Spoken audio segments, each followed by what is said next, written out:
끊임없는 불안과 혼돈 속에서 우리는 진짜 위로를 어디서 찾을 수 있을까요?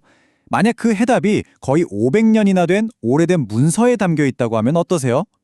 오늘은 먼지 쌓인 역사책이 아니라 놀라울 만큼 오늘을 사는 우리에게 깊은 울림을 주는 위로의 안내서, 바로 이 하이델베르크 요리문답을 한번 들여다보려고 합니다. 자, 우리 잠시 16세기 독일로 시간여행을 떠나볼까요? 그때는 종교개혁의 열기가 아직 뜨거웠던 아주 혼란스러운 시대였어요. 바로 여기 하이델베르크라는 도시에서 이 작은 책이 세상에 나왔습니다.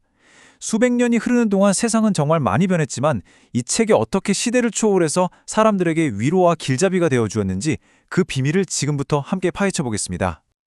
그런데 이 요리문답의 힘은 단순히 과거에만 머물지 않았어요. 20세기의 가장 위대한 신학자 중 한 명인 칼바르트가 전증에 남긴 그 끔찍한 폐허와 절망 속에서 사람들에게 희망을 전하기 위해 선택한 게 다른 무엇도 아닌 바로 이 하이델베르크 요리문답이었거든요. 역사상 가장 어두웠던 순간에 이 오래된 문서에서 희망을 찾았다는 거 정말 놀랍지 않나요? 이 모든 이야기의 시작은 바로 이 하나의 질문입니다. 이건 그냥 지식을 묻는 질문이 아니에요. 우리 각자의 삶과 죽음, 그 전체를 관통하는 아주 근본적이고도 개인적인 물음이죠.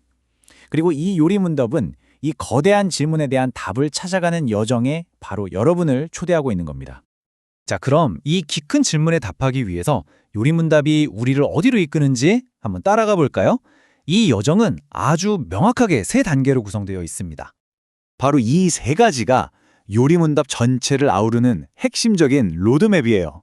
우리의 현재 상태, 즉 비참함에서 출발해서 어떻게 구원에 이르게 되는지, 그리고 그 구원의 결과로 어떻게 감사하는 삶으로 나아가는지, 이 모든 걸 보여주는 하나의 완성된 길인 셈이죠.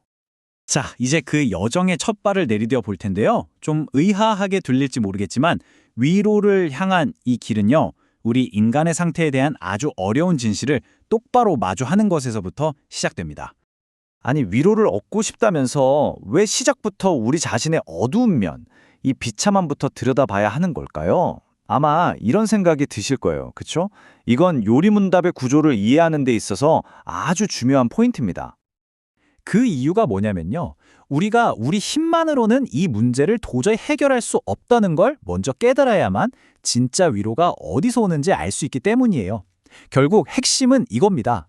내 힘으로는 안 되는구나를 인정하게 해서 구원이란 전적으로 외부에서 오는 선물, 즉 하나님의 은혜라는 걸 분명하게 보여주자는 거죠. 그런데 여기서 문제가 끝이 아니에요.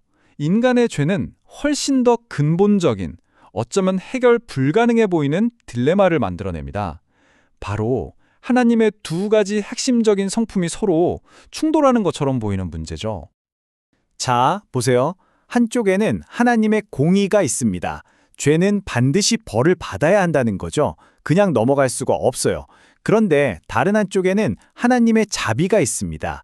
사랑과 긍휼이 넘치시는 분이라는 거죠. 이 둘이 어떻게 동시에 존재할 수 있을까요? 공의로우면서 동시에 자비로울 수 있을까요? 이게 바로 이 딜레마의 핵심입니다. 이 딜레마 때문에 평생을 고뇌했던 사람이 있습니다.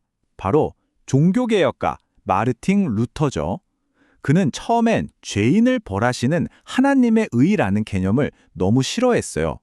그런데 어느 날 하나님의 의가 우리를 벌하기 위함이 아니라 오히려 우리를 구원하시는 복음이라는 걸 깨닫는 그야말로 혁명적인 순간을 맞이하게 됩니다. 이렇게 도저히 해결할 수 없을 것 같은 문제, 이 어마어마한 간극을 메우려면 아주 특별한 존재, 말 그대로 다리를 놓아줄 중보자가 필요했습니다. 중보자라는 건 말 그대로 서로 원수가 된 둘 사이를 화해시키는 존재를 말해요. 이 경우에는 하나님의 공의와 자비 사이의 갈등을 해결하고 죄 때문에 하나님과 멀어진 우리를 다시 하나님과 화목하게 만드는 역할을 해야만 했습니다. 그런데요, 이 중보자가 되려면 정말 말도 안 되는, 서로 모순되는 것 같은 두 가지 자격을 모두 갖춰야만 했습니다. 첫째는 인류의 죄를 대신해야 하니까 완벽한 인간이어야 하고요. 둘째는 하나님의 그 무서운 심판을 감당해야 하니까 동시에 하나님이어야만 했어요. 아니, 어떻게 한 존재가 완전한 인간이면서 동시에 완전한 하나님일 수가 있을까요? 이 불가능해 보이는 질문에 대해 요리문답은 아주 명확하고 단호한 답을 내놓습니다. 바로 우리 주 예수 그리스도. 이 한 분을 통해 앞서 제기됐던 그 거대한 신학적 딜레마가 마침내 풀리는 순간입니다. 자, 이제 여정의 마지막 단계입니다. 이 여정은 단순히 너는 이제 죄가 없다는 선언에서 끝나지 않아요. 우리 삶 전체가 완전히 새로운 방향으로 바뀌는 변화로 이어집니다. 여기서 또 이런 질문이 나올 수 있겠죠. 아니, 어차피 내 노력과 상관없이 은혜로 구원받았다면 우리가 굳이 착하게 살려고 애쓸 필요가 있는 걸까요? 이게 바로 요리문답의 세 번째 부분이 다루는 아주 현실적이고 중요한 질문입니다. 이 질문에 대한 요리문답의 대답은 정말 아름답습니다. 우리의 선한 행동은 구원을 얻기 위한 조건, 즉 뿌리가 아니라는 거예요. 그게 아니라 구원이라는 나무에 감사함으로 자연스럽게 열리는 열매라는 거죠. 이 엄청난 선물을 받은 것에 대한 기쁨의 반응이라는 겁니다. 보이시나요? 관점이 완전히 바뀌는 거예요. 삶의 동기가 구원을 얻기 위해서 발버둥 치는 것에서 이미 받은 은혜에 너무나 감사해서 기쁨으로 살아가는 것으로 완전히 전환되는 거죠. 자, 이렇게 500년 전의 문답을 따라온 여정은 결국 다시 오늘을 사는 우리 자신에게로 돌아옵니다. 수많은 불안과 걱정 속에서 살아가고 있는 당신에게 이 오래된 질문은 여전히 유효합니다. 당신의 단 하나의 궁극적인 위로는 과연 무엇입니까?